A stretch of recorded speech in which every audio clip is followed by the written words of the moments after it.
The delivery person said when he arrived with the food, everyone around it sat back and said, "Hey, it works."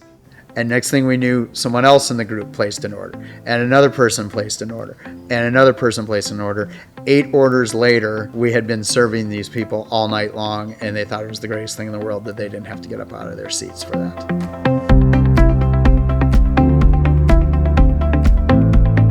I've been in this business 20 some years now at this point. Worked 5 different minor league ballparks, a couple major league facilities, NHL, NFL. When we were looking at FanFood, basically there was a need that we had. We would see very long lines at our concession stands. And we had 6 points of sale at those locations, and it didn't matter. We couldn't keep up. So we were trying to figure out what would be some ways that we could improve the overall guest experience. What I liked about FanFood is FanFood had the option of delivery besides pickup. We restricted it. We started very narrow in what we did because we wanted to make sure that we could walk before we could run. Well, what we realized was that, it was very easy for us to run. We would have some very consistent customers that would actually place their orders for pickup as they were parking their vehicles in the parking decks around the buildings here. They would park. As they were parking, they'd place their order. They'd walk up, grab their food, and go to their seat. And they were like, "This is the greatest thing in the world. We're so happy that you guys have this." People love the convenience of this. We big families, it's great. Family of 6 comes in, they order all their food through the app, and they don't have to try to get these kids all over the place, hustle them together, and worrying about where everyone's running off to.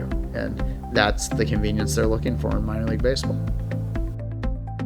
One of the challenges you have in any sporting facility is that you're dealing with peak periods where you have a lot of people that you need to take care of, and how do you allocate those resources? We're able to look at our impact on a nightly basis. There's some nice reports, some graphic reports that come out of FanFood that are real handy to look at. We see that by far a majority of our orders are delivery orders at this point. We started this app as a pickup, as a line busting measure that we wanted to do that, hey, when the lines back up, here's an alternative for you. Clearly delivery is by far the primary thing that people will want to do. We're able to see on a nightly basis, like order size. And I can definitely say that the units in an order are higher with FanFood than they are at our concession stands. We're running about a 40 to 50% repeat orders of customers now going into year 2 on a nightly basis of people that have had the app before or will place a second order that night in using the app. I feel that using FanFood is helping develop our relationship with our fans. That is definitely something that we see, because now as they're making purchases on an account.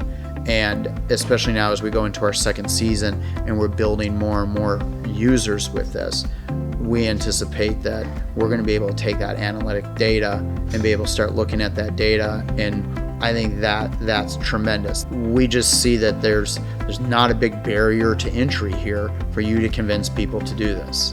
They're already doing it with so much already of what they're doing on a daily basis.